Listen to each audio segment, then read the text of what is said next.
2.804 persoas visitaron no mes de outubro esta exposición.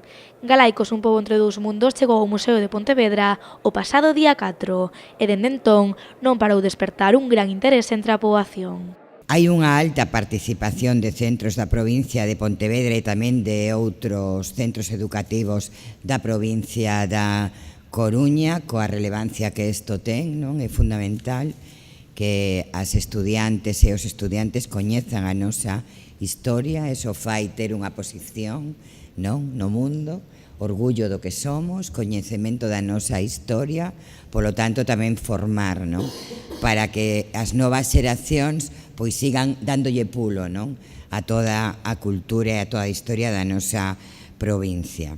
Ante o éxito de visitas, a Deputación de Pontevedra anunciou esta mañá unha serie de actividades complementarias que se levarán a cabo nos vindeiros meses. Mesas redondas, un programa radiofónico, obradoiros para todas as idades e visitas guiadas á exposición, así como aos xacementos arqueolóxicos da provincia. A todo isto hai que sumar tamén un menú galaico.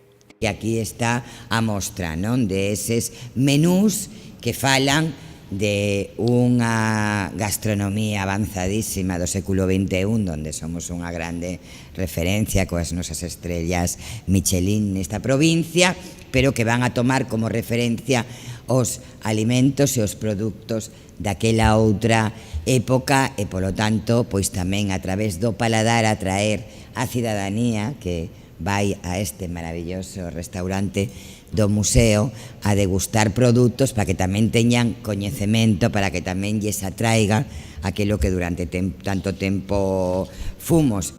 Para pôr o broche de ouro esta exposición, a institución provincial levará a cabo un acto de clausura previsto para o día 2 de febreiro, no que haberá música e diversas actividades que están aínda por descubrir.